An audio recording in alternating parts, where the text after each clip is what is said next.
हम अपनी जिंदगी को ये जानते हुए बिताते हैं कि कई सैटेलाइट्स रोज हमारे प्लैनेट की ऑर्बिट करती है और वे कई तरीकों से हमारी मदद कर रही है। आपको जानकर हैरानी होगी कि अर्थ की ऑर्बिट करने वाली लगभग 4900 सैटेलाइट्स हैं। सबसे ऑब्वियस क्वेश्चन जो मन में आते हैं वो ये है कि ये सैटेलाइट्स पूरी तरह से अलग ऑर्बिट्स में क्यों हैं? एक सैटेलाइट अपने सभी फंक्शंस कैसे करती है और उनके अंदर कौन से कंपोनेंट्स हैं जो उन्हें अपने काम को पूरा करने में मदद करते हैं? आइए इन सभी सवालों के जवाब को डिटेल में जानें। ये सच है कि सैटेलाइट ग्रेविटेशनल पुल और सेंट्रीफ्यूगल फोर्स के बीच बैलेंस के कारण ऑर्बिट में रहती है। सैटेलाइट की angular velocity force balance equation द्वारा डिसाइड की जाती है, जो ग्रेविटेशनल और सेंट्रीफ्यूगल फोर्सेस को बैलेंस करता है। जब सैटेलाइट को डिप्लॉय किया जाता है तो उसे इन दोनों फोर्सेस को बैलेंस करने के लिए सफिशिएंट स्पीड दी जाती है।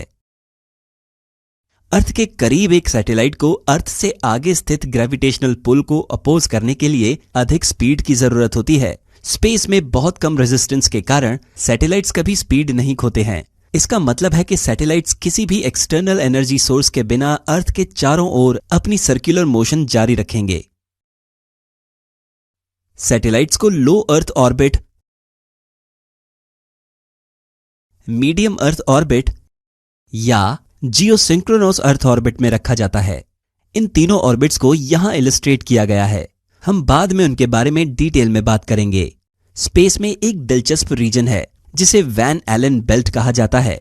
यह रीजन हाईली एनर्जेटिक और चार्ज्ड पार्टिकल से भरा हुआ है, जो किसी सैटेलाइट के इलेक्ट्रॉनिक सेक्शन को गंभीर रूप से डैमेज कर सकता है। आमतौर पर वैन एलन बेल्ट में सैटेलाइट्स को पार्क नहीं करने की सलाह दी जाती है। सैटेलाइट को किस ऑर्बिट में रखा जाना चाहिए, इसका डिसीजन सैटेलाइट के एप्लीकेशन और पर्पस पर डिपेंड करता है। यदि सैटेलाइट को earth observation, weather forecasting, geographic area surveying, satellite phone calls आदि के लिए बनाया गया है तो अर्थ के करीबी ऑर्बिट्स को चुना जाता है। लियो 160 से 2000 किलोमीटर की ऊंचाई पर अर्थ के सबसे नजदीक है और इसका ऑर्बिटल पीरियड लगभग 1.5 घंटा है। लेकिन इस प्रकार के सैटेलाइट अर्थ के कम एरिया को कवर करते हैं। ग्लोबल कवरेज प्राप्त करने के लिए कई सैटेलाइट्स की जरूरत होती है। इसीलिए ब्रॉडकास्टिंग के मामले में जियो जैसी हाई ऑर्बिट को चुना जाता है। जियोसिंक्रोनस ऑर्बिट में सैटेलाइट्स 35,786 किलोमीटर की ऊंचाई पर होते हैं और अर्थ के इक्वल एंगुलर स्पीड से घूमते हैं। इसका मतलब है कि सैटेलाइट को एक चक्कर पूरा करने में 23 घंटे 56 मिनट और 4 सेकंड लगते हैं। जियोसिंक्रोनस ऑर्बिट के अंदर ऑर्बिट की एक स्पेशल कैटेगरी होती है जिसे जियोस्टेशनरी ऑर्बिट कहा जाता है, जो अर्थ के इक्वेटर के लिए कॉन्सेंट्रिक है। ये सैटेलाइट्स अर्थ के संबंध में स्टेशनरी रहते हैं, इसलिए जियोस्टेशनरी सैटेलाइट टेलीविजन ब्रॉडकास्टिंग के लिए आइडियल चॉइस है, क्योंकि इसका मतलब है कि आपको अपने सैटेलाइट डिश के एंगल को बार बार एडजस्ट करने की जरूरत नहीं है। यही कारण है कि जियोस्टेशनरी बेल्ट सैटेलाइट से भरा हुआ है और इसे ITU नामक एक इंटरनेशनल ऑर्गेनाइजेशन द्वारा मैनेज किया जाता है। जियोसिंक्रोनस ऑर्बिट्स कुछ नेविगेशन सैटेलाइट से भी भरी हुई हैं। जियो सैटेलाइट अर्थ की सरफेस का 1/3 पार्ट कवर कर सकती हैं, इसलिए 3 सैटेलाइट्स पूरे अर्थ को कवर करने के लिए काफी है। GPS जैसे नेविगेशन एप्लीकेशंस के लिए मियो एक वाइज ऑप्शन है। भले ही लियो अर्थ के सबसे करीब है, इस ऑर्बिट में सैटेलाइट बहुत तेज स्पीड से घूमते हैं। इसके कारण अर्थ पर रिसीवर्स नेविगेशन कैलकुलेशंस को एक्यूरेट रूप से पूरा करने में विफल रहते हैं। इसके अलावा लियो को पूरे अर्थ को कवर करने के लिए बहुत अधिक सैटेलाइट्स की जरूरत है। इस प्रकार GPS सैटेलाइट मियो का इस्तेमाल करते हैं। एक टिपिकल GPS सिस्टम में 24 सैटेलाइट्स पूरे अर्थ को कवर कर सकते हैं और ऑर्बिटल पीरियड 12 घंटे है। चलिए अब एक कम्युनिकेशन सैटेलाइट के मेन कंपोनेंट्स को देखते हैं, उनके फंक्शंस के साथ। कम्युनिकेशन सैटेलाइट्स के सेंटर में ट्रांसपॉन्डर्स है। ट्रांसपॉन्डर का मेन काम रिसीव्ड सिग्नल की फ्रीक्वेंसी को बदलना, किसी भी सिग्नल नॉइस को हटाना और सिग्नल की शक्ति को बढ़ाना है।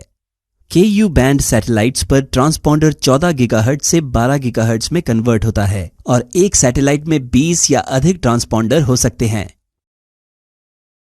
यह साफ है कि इन सभी फंक्शंस को संभालने के लिए ट्रांसपॉन्डर को बहुत ज्यादा इलेक्ट्रिकल पावर की जरूरत होती है। पावर सप्लाई के लिए एक सैटेलाइट में बैटरीज और सोलर पैनल्स के ऑप्शंस होते हैं। सोलर पैनल का इस्तेमाल इलेक्ट्रॉनिक इक्विपमेंट को पावर देने के लिए किया जाता है, लेकिन एक्लिप्स के दौरान बैटरी का इस्तेमाल किया जाता है। आप सैटेलाइट पर एक सन सेंसर देख सकते हैं। ये सन सेंसर सोलर पैनल्स को सही दिशा में एंगल देने में मदद करता है ताकि सन से ज्यादा पावर निकाली जा सके। अब आइए देखें कि ट्रांसपॉन्डर एंटेना से इनपुट सिग्नल कैसे रिसीव करता है। सैटेलाइट्स में फिक्स किए गए सबसे आम एंटेना रिफ्लेक्टर एंटेना है। एक सैटेलाइट को अपनी इंटेंडेड स्मूथ ऑर्बिट को फॉलो करना चाहिए। हालांकि एक सैटेलाइट के चारों ओर की ग्रेविटेशनल फील्ड अर्थ के अनइक्वल मास डिस्ट्रीब्यूशन, मून और सन की प्रेजेंस के कारण यूनिफॉर्म नहीं है। इस वजह से कभी कभी सैटेलाइट अपने इंटेंडेड ऑर्बिटल पोजीशन से डिस्प्लेस हो जाती है। ये एक खतरनाक सिचुएशन है क्योंकि इससे सिग्नल का पूरा नुकसान होगा। ऐसी सिचुएशन से बचने के लिए सैटेलाइट्स में थ्रस्टर्स का इस्तेमाल किया जाता है। थ्रस्टर्स को फायर्ड किया जाता है और सैटेलाइट को सही पोजीशन में रखा जाता है। ये स्पेस जंक से बचने के लिए भी सैटेलाइट्स की मदद करते हैं। थ्रस्टर्स के लिए आवश्यक फ्यूल को सैटेलाइट बॉडी की टैंक्स में रखा जाता है। सैटेलाइट की पोजीशन और थ्रस्टर्स के कंट्रोल को लगातार अर्थ स्टेशन से मॉनिटर किया जाता है। पोजीशन कंट्रोल्स के अलावा अर्थ स्टेशन सैटेलाइट की हेल्थ और स्पीड पर भी नजर रखता है। ये ट्रैकिंग, टेलीमेट्री और कंट्रोल सिस्टम्स के माध्यम से किया जाता है।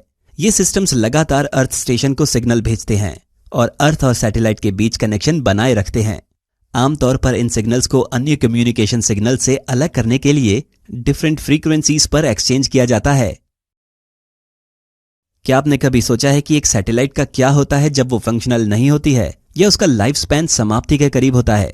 ये सैटेलाइट्स दूसरे ऑपरेशनल सैटेलाइट्स या स्पेसक्राफ्ट को नुकसान पहुंचा सकते हैं। इस सिचुएशन से निपटने के लिए इनएक्टिव सैटेलाइट्स को थ्रस्टर्स द्वारा एक्टिव करके ग्रेवयार्ड ऑर्बिट में पहुंचाया जाता है। बस सैटेलाइट की रोटेशनल स्पीड को बढ़ाकर हम इसे हाई रेडियस ऑर्बिट में ट्रांसफर कर सकेंगे। यह ऑपरेशन इस एनिमेशन में समझाया गया है। ग्रेवयार्ड ऑर्बिट जियोस्टेशनरी ऑर्बिट से कुछ 100 किलोमीटर ऊपर है। इस ऑपरेशन के लिए थ्रस्टर्स उतने ही अमाउंट में फ्यूल का इस्तेमाल करते हैं जितना कि स्टेशन कीपिंग के लिए 3 महीने तक सैटेलाइट को जरूरत होती है। अब तक जिन सैटेलाइट्स के बारे में हमने डिस्कस किया है वे कम्युनिकेशन सैटेलाइट्स हैं।